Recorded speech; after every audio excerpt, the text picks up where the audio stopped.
Assalamualaikum warahmatullahi wabarakatuh. Telah sampai kepada saya sebuah video TikTok di mana seorang ustaz, saya tak kenal siapa ustaz tersebut, memberi 4 petua kepada para nelayan agar dilapangkan rezeki mereka, dimurahkan rezeki mereka, yakni mendapat tangkapan ikan yang lebih. Ayuh kita tonton, kita dengar video tersebut. Link bagi video asal dalam kotak description. Assalamualaikum warahmatullahi ta'ala wabarakatuh. Teringat saya pada petang ini bila berada dengan latar belakang laut di belakang saya ni, saya teringat kepada para nelayan yang mencari rezeki di laut, yang mencari rezeki nafkah untuk anak-anak dan isteri di rumah. Sedikit perkongsian pada petang ini, bagi mereka yang bekerja ataupun mencari rezeki di laut, sudah barang tentu kita mahukan ikan yang banyak, hasil tangkapan yang banyak, dan juga benda-benda yang rezeki ikan ni perlu diusaha dengan usaha yang betul. Jadi di sini ada sedikit perkongsian untuk para nelayan di luar sana. Yang pertama sekali, kita tahu ikan ini duduk dalam air dan perlu kita sama ada mancing, ngaik, pukat ataupun bubu. Jadi sudah barang tentu ikan ini makhluk Allah, kita juga makhluk Allah. Macam mana cara kita orang Islam yang bekerja dengan nelayan untuk Allah Ta'ala berikan rezeki ikan tadi lebih, ataupun Allah Ta'ala beri kita rezeki di laut tadi, mata pencarian di laut tadi, Allah Ta'ala permudahkan, mudah dapat hasil ikan tadi. Baik, yang pertama, nelayan-nelayan di luar sana, cuba amal baca Alam nashrah laka sadrak sampai habis. Baca surah Al-Insyirah. Baca dia 7 kali selepas waktu subuh. Kerana ayat Alam nashrah ni terkena dengan ayat pembuka pintu rezeki, ikhtiar untuk mudah rezeki, yang mana kejadian yang besar dalam ayat ini Allah Ta'ala bukakan rezeki-rezeki yang berada di laut. Jadi baca Alam nashrah selepas waktu subuh sebanyak 7 kali. Sebanyak 7 kali. Itu yang pertama. Yang kedua, untuk para nelayan di sana, jangan lupa bila berkait dengan ikan di dalam air, jangan lupa yang kedua, bagi salam Nabi Nuh dan Nabi Sulaiman. Nak mancing ikan, nak ulur pukat, nak pasang jaring, nak buang bubu, bacalah doa Nabi Sulaiman. Innahu min Sulaiman wa innahu bismillahirrahmanirrahim. Ataupun salamun ala Sulaiman fil alamin. Baca dia 7 kali. Sebelum kita turun laut, baca salam Nabi Sulaiman ataupun Nabi Nuh, salamun ala Nuhin fil alamin, pun baca 7 kali. Itu amalan yang kedua. Amal sebelum kita turun laut. Baik. Yang ketiga, para nelayan boleh amal juga. Bila kita berada di laut, sama ada nak pasang pukat jaring ataupun bubu ataupun mancing ngaik, jangan lupa baca doa basmalah. Apa maksud doa basmalah? Bismillahirrahmanirrahim. Bismillahi tawakkaltu 'ala Allah. Bismillah wa la ilaha illallah wallahu akbar. Wala haula wala quwata illa billahil azim. Baca doa ni 7 kali sebelum turunkan pukat, sebelum kita buang atau baling pacing ataupun ulur tali kain tadi, sebelum kita jatuhkan bubu, baca doa ni insya-Allah. Dan yang terakhir, perkongsian saya untuk nelayan, untuk para bapa yang mencari nafkah di laut, jangan lupa bacalah selawat pembuka pintu rezeki. Bacaannya ialah Bismillahirrahmanirrahim. Allahumma salli ala sayyidina Muhammad wa ala alihi wa sahbihi bi'adadi anwa'ir rizki wal futuhat ya basit alladhi yabsutur rizqa liman yasha'u bighairi hisab ubsut alaina rizqan wasi'an min kulli jihatin wa min khaza'ini raidika bighairi minnati makhluqin bimahdi fadlika wa karamika bighairi hisab. Baca hanya 3 kali. Siapa-siapa yang amal selawat pembuka pintu rezeki ni, insya-Allah Allah Ta'ala memudahkan urusan mencari rezeki. Allah Ta'ala lapangkan rezekinya di laut. Allah Ta'ala permudahkan ikan itu untuk makan umpan, untuk mendatangi, untuk pukat kita, bubu kita. Dan Allah Ta'ala beri rezeki yang banyak serta berkat. Itu yang penting. Jadi selamat beramal para nelayan di luar sana. Moga-moga ada keberkatan dengan amalan ini. Moga-moga Allah Ta'ala beri kita rezeki yang berkat, rezeki yang diradai untuk anak-anak, isteri di rumah, insya-Allah. Baik, kita sudah pun mendengarnya beberapa ulasan daripada saya. Pertama sekali, saya sangat-sangat hairan. Kerap kali juga saya terfikir, kenapalah sebahagian ustazah yang mereka ini umat Islam yang umum, umat Islam yang awam sangat-sangat dahagakan ilmu yang benar, ilmu yang sahih daripada Al-Quran dan As-Sunnah. Kenapakah mereka ini seolah-olah ada alergi, seolah-olah ada alahan, seolah-olah ada kebencian untuk mengajar apa yang sahih, apa yang benar daripada Al-Quran dan As-Sunnah? Kenapakah mereka hendak menggantikan ajaran yang asal, yang tulen, yang sahih daripada Al-Quran dan Sunnah kepada petua-petua mereka? Namun, untuk menjadikan petua itu Islamik, untuk menjadikan petua itu dipercayai oleh orang yang mereka ajar, mereka guna ayat Quran juga, mereka guna hadis juga, tetapi dengan cara yang salah. Ini bukan terhad kepada ustaz yang dalam video TikTok kita tonton, yang kita tonton tadi, tetapi meluas kepada sebahagian ustaz dan ustazah lain. Mereka begitu bermurah hati untuk berkongsi macam-macam petua, tetapi tak boleh nak kongsi petua yang sahih daripada Al-Quran dan Sunnah. Kenapa macam ada kebencian kepada Al-Quran dan Sunnah yang begitu hebat sampai tak boleh mereka hendak menyampaikan petua sendiri? Apakah dengan menyampaikan petua sendiri mereka akan menjadi lebih masyhur? Oh, ini petua daripada Ustaz si Fulan untuk memurahkan rezeki, ini petua daripada Ustazah sekian-sekian untuk melapangkan rezeki, dan sebagainya dan sebagainya. Sebagai contoh, ustaz yang kita dengar tadi, beliau menerangkan surah Al-Insyirah ni surah yang melapangkan rezeki. Kau belajar mana ni? Kau dapat mana ni? Memang ayat pertama surah Al-Insyirah ada sebut perkataan lapang, tetapi yang dilapangkan ialah dada Rasulullah sallallahu alaihi wasallam. Surah Al-Insyirah ni adalah surah yang ke-94. Ayat pertama, alam nashrah laka sadrak, bukankah kami telah melapangkan untukmu dadamu, wahai Muhammad.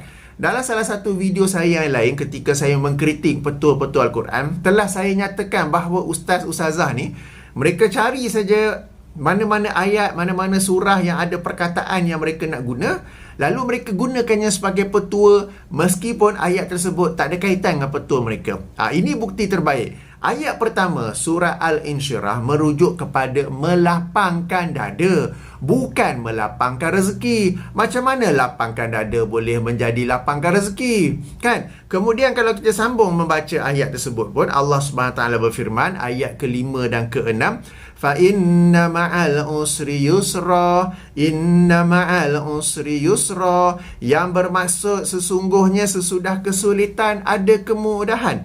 Diulangi sekali lagi, sesungguhnya sesudah kesulitan ada kemudahan. Ada beberapa tafsiran tentangnya, tetapi secara umum memang pada awalnya kita kena bekerja keras, memang pada awalnya kita kena berusaha sungguh-sungguh, di kemudian hari insya-Allah ada kemudahan. Jadi bukan main tiup-tiup ayat, bukan main baca-baca ayat, kita kena berusaha. Dan sememangnya dalam hal rezeki ni kita kena berusaha. Sebab itulah kaum lain, okey, kalau ada yang maju ke apa ke, mereka berusaha dan Allah memberi tambahan rezeki kepada mereka. Kita ni duk ikut ajaran ustaz-ustazah, baca ayat tu, baca ayat ni, tiup sana, tiup sini.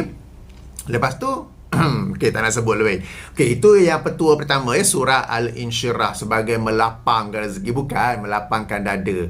Kedua, memberi salam. Bila nak pukat ke apa semua tu, memberi salam kepada Nabi Sulaiman dan Nabi Nuh. Aduh, ini pun dalam video-video sebelum ni saya pernah mengkritik ustaz-ustaz yang kalau nak masuk hutan bagi salam kepada Nabi ni, kalau nak manfaatkan tumbuhan bagi salam kepada Nabi ni, dan sebagainya.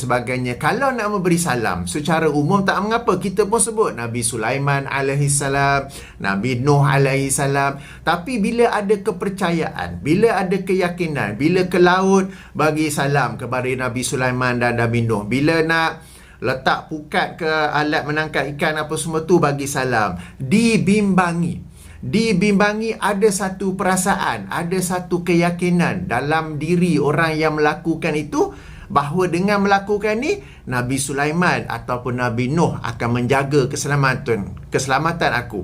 Dengan aku memberi salam ini, Nabi Sulaiman dan Nabi Nuh akan melapangkan rezeki aku. Dibimbangi, sebab memang dari mulut memang sebut gitu saja kan, tapi dibimbangi dalam hati. Sebab kenapa nak bagi salam kat Nabi Sulaiman ni?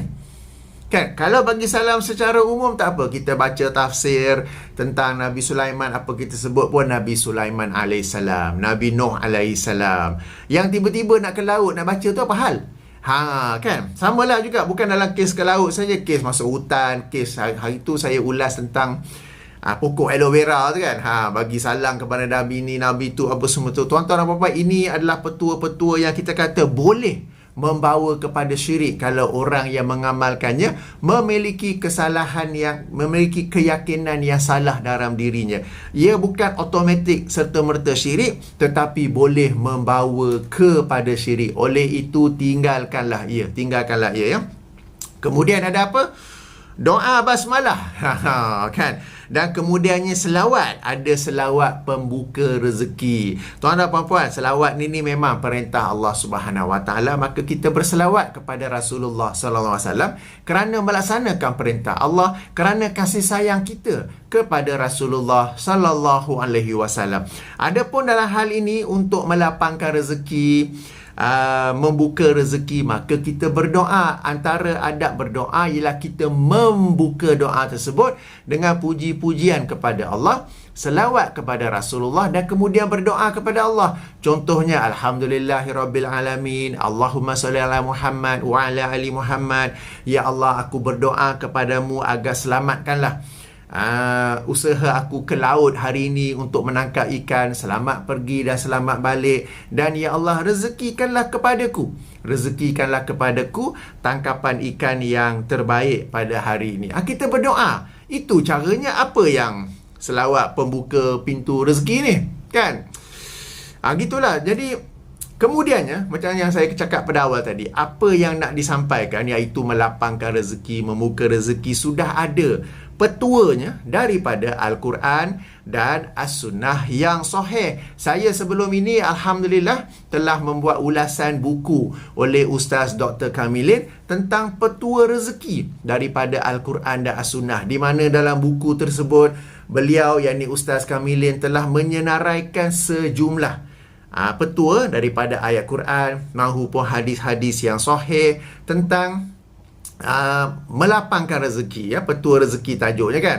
Sila dapatkan buku tersebut. Tak apa, pada kesempatan ini saya beri ataupun kita ulang kaji beberapa poin daripada buku tersebut. Antara petuanya, yang pertama, bersyukur. Sama-sama kita tahu dalilnya surah Ibrahim, surah yang ke-14 ayat ke-7, yang apabila kita lagi banyak bersyukur, Allah SWT tambah nikmatnya kepada kita. Jadi bersyukur, adanya hati yang bersyukur, berterima kasih kepada Allah Subhanahu Wa Taala. So basic, so simple. Apa yang nak sampaikan petua-petua lain ni? Okey. Petua yang kedua, banyak bersedekah. Sebab bila kita bersedekah, Allah Subhanahu Wa Taala akan ganti sedekah kita itu. Bukan sekadar ganti, tetapi ganti dengan dalam jumlah yang lebih banyak. Ada banyak dalil dalam hal ini, antaranya surah Al-Baqarah, surah yang kedua ayat 261 Permisalan, perbandingan orang yang bersedekah ni seperti pokok yang ada 7 tangkai, setiap tangkai tu ada 100 biji kan. Saya sebut secara ringkas sajalah, okey. Sebab buku ni bagus untuk dibaca. Saya pun telah membuat ulasan sebelum ini, mengesyorkan untuk kita memilikinya. Jadi di sini saya hanya sebut secara ringkas kan. Jadi banyak bersedekah. Alright. Kemudian pastikan harta yang kita dapat itu halal, kerana dengan harta yang halal itu ada keberkatan di dalamnya. Boleh saja ada 2 orang, Ahmad dan Jamal, masing-masing mendapat pendapatan yang sama, tapi seorang tu dengan cara yang halal, seorang lagi dengan cara yang tidak halal. Maka keberkatan di sini, katakan Ahmad dengan harta yang halal, hidup dia happy, kereta tak pernah rosak, rumah tak pernah rosak, semuanya diberkati Allah.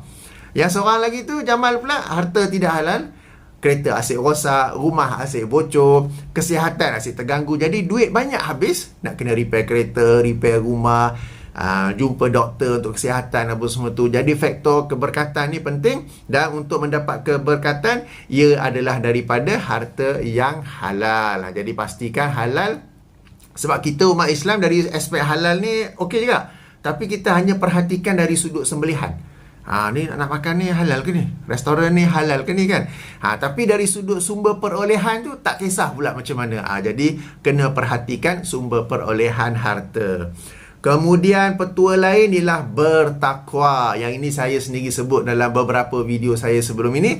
Bertakwa yang ini berdasarkan surah At-Talaq, surah yang ke-65, rangkap terakhir ayat kedua dan rangkap pertama ayat ketiga. Okey, jadi surah At-Talaq ini bukan suruh gantung kat dinding. Setengah orang ada gantung kat dinding dengan harapan murah rezeki. Bukan kan. Dengan bertakwa. Bertakwa ni ialah kita mematuhi perintah larangan Allah dan segalanya. Dan antara ciri orang yang bertakwa ialah dia menjauhi bid'ah. Meskipun bid'ah tu perkara yang seorang kata hasanah, seorang kata dolalah. Mana satu ni? Dia meninggalkannya. Sebab bila kata-kata takwa ni, ia meliputi semua perkara, perintah larangan agama.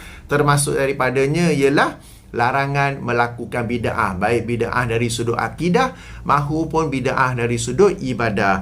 Di kalangan umat Islam, alhamdulillah, ada yang bertakwa, tetapi bila masuk dalam bab bid'ah, mereka tidak bertakwa. Mereka langgar saja semua apa yang disebut sebagai bid'ah dalam agama. Jadi petua di sini ialah surah At-Talaq. Petua di sini ialah bertakwa, berdalilkan surah At-Talaq, surah yang ke-65, rangkap terakhir ayat kedua, rangkap pertama ayat ketiga. Kan? Saya yakin tuan-tuan dan puan-puan, para penonton pun familiar, pernah dengar. So, kenapa tak boleh nak dikongsikan dalil-dalil ni, petua-petua ini kepada para nelayan? Kenapa nak bawa cerita sendiri? Kenapa nak bawa teori sendiri supaya nama jadi famous ke? Ustaz si fulan bagi petua ni, ustazah si fulan bagi petua ni, agak air muka nampak cerah kan? Saya kongsi sikit lagi. Antara lain beristighfar. Dalilnya apa? Surah Nuh, surah yang ke-71 ayat 10, 11, 12. Banyak beristighfar kan. Antara lain, itu tadi daripada ayat Quran. Daripada hadis pula ialah menghubungkan silaturahim. Menghubungkan ya. Dalam hadis riwayat Imam Al-Bukhari, Sahih Bukhari, Rasulullah SAW bersabda, maksudnya sesiapa yang ingin dilapangkan rezekinya atau meninggalkan nama sebagai orang yang baik, ataupun disebut lafaz lain dipanjangkan umur, maka hendaklah dia menyambung silaturahim. Silaturahim ni bermaksud bersama ahli keluarga, bersama saudara mara. Panjang umur bukanlah berarti seseorang tu telah ditakdirkan umur 50, tetapi umurnya dipanjang jadi 70. Tak, umur dia 50 juga. Tetapi dalam umur yang 50 tu dia dapat buat macam-macam manfaat, sehingga orang pun sering menyebut-nyebut namanya meskipun dia sudah meninggal dunia. Sebahagian orang hidup sampai umur 70-80. Apa pun tak ada manfaat dia bawa, baik untuk umat Islam, baik untuk agama, baik untuk negara. Tuan-tuan apa-apa tak ada kan? So sebahagian orang tu umur dia 50 ya, tapi manfaat yang dia bawa kepada agama, kepada umat sangatlah banyak. Itu yang dimasukkan dengan panjang umur. Jadi ini daripada hadis Nabi SAW. Jadi dalam buku tersebut ada banyak lagi hijrah, doa, ilmu, bersahabat dengan orang yang positif dan sebagainya. Cuma yang saya nak tekankan di sini ialah kenapa seseorang yang, kalau kita tengok dalam video TikTok tu, baju dia pakai ada nama ustaz dia tu. Ada nama, saya tak nak sebut lah sebab macam saya kata, ini bukan masalah individu seorang tu saja. Banyak ustaz-ustaz lain, banyak ustazah-ustazah lain pun macam-macam petua duk bagi. So it is not limited to him. Kita tengok baju dia ada nama kan, ada ustaz sekian-sekian kan. So kenapa tak boleh nak bawa ini, ajar kepada masyarakat kita ni orang awam, kita hendak belajar Al-Quran, kita hendak belajar As-Sunnah. Memanglah tadi surah Al-Insyirah tu memang daripada Al-Quran, tapi engkau bawa penafsiran yang salah, engkau bawa petua yang salah. Nabi Sulaiman, Nabi Nuh, memang kisah-kisah mereka ada dalam Al-Quran. Apakah semata-mata Nabi Nuh pernah naik kapal dalam suasana banjir besar, maka kita pun bagi salam kepada Nabi Nuh? Apakah Nabi Sulaiman pernah ada jin yang boleh menyelam dalam air, bekerja bagi pihaknya, maka kita pun bagi salam kepada Nabi Sulaiman? Asal nampak ada kaitannya tu, okey, bagi salam. Begitu ke? Doa basmalah tak tahu lah mana mari tu. Selawat kan, kita masyarakat kita macam-macam jenis selawat ada. Yang Nabi ajar tak pula buat. Yang ini sebagai pembuka doa. Kita puji, memberi puji-pujian kepada Allah. Alhamdulillahirrabbilalamin. Berselawat kepada Rasulullah dengan selawat yang biasa saja. Allahumma salli ala Muhammad wa ala ali Muhammad. Kemudian kita berdoa. Why is it so hard for you to teach us things as simple as this? Why must you make your own? Okay. Your own petua. Itulah, saya sungguh hairan kenapa mereka ni ada alergi. Sebab petua-petua yang mereka ajar tu, bila kita ini ada petua yang sahih daripada Al-Quran. Dan bila kita kata daripada dalam Al-Quran, bererti ia adalah petua daripada Allah Subhanahu Wa Taala. Bila ia petua daripada Rasulullah sallallahu alaihi wasallam, macam hadis kita baca tadi kan, sesiapa yang ingin dilapangkan rezekinya atau dipanjangkan umurnya, hendaklah dia menghubungkan silaturahim. Memang Rasulullah yang bersabda, tapi ini adalah petua daripada Allah Subhanahu Wa Taala. Kenapa tak nak kongsi petua daripada Allah Subhanahu Wa Taala? So, moga-mogalah ustaz-ustazah ni, kita berdoalah agar mereka ni menjadi orang yang amanah menyampaikan ilmu, dan mereka ni menjadi betul-betul kita kata ulama pewaris Nabi. Sebab ini yang diwariskan oleh Nabi, ajaran yang sebenar daripada Al-Quran, ajaran yang sebenar daripada hadis. Sebagai pewaris, kamu mengajar benda-benda ni, bukan membuat teori-teori sendiri. Yang saya tahu basmalah tu kan daripada Islam juga, tu selawat tu baik tu kan, but you are making it on your own and you put something Islamic over there so that it sounds Islamic. But no, we want the petua, kita mahukan petua daripada Al-Quran dan As-Sunnah. Kepada para penonton juga, bila kita dapat ustaz-ustazah dengan petua-petua macam ni, tak kisahlah juga, kadang-kadang selebriti pun ada kan. Baru-baru ni Bismillah 700 kali, macam mana, something like that kan, masa musim haji Ramadan baru ni kan, baca Bismillah daripada ibu seorang selebriti 700 kali ke apa ke, something like that kan. Tinggalkan, abaikan. Sebab petua yang seumpama ada dalam Al-Quran dan As-Sunnah. Bila ia ada dalam Al-Quran dan As-Sunnah, berarti ia daripada Allah Subhanahu Wa Taala. Baik, jadi itu sedikit ulasan saya. Saya tinggalkan tuan-tuan dan puan-puan dengan pemandangan approach and landing. Pendaratan di Sydney International Airport ya. Bila nak mendarat, approach tu kita kata sebelum nak mendarat tu lah, kita pun melalui di laut, di pesisiran pantai berhampiran Sydney. Ala-ala cerita nelayan ni ada juga laut kan, dengan suasana yang angin yang agak kuat, kita boleh lihat laut agak bergelora ya sebelum pendaratan. Jadi sehingga sini saja dahulu. Saya akhiri dengan subhanakallahumma wa bihamdika asyhadu an la ilaha illa anta astaghfiruka wa atubu ilaika. Assalamualaikum warahmatullahi wabarakatuh.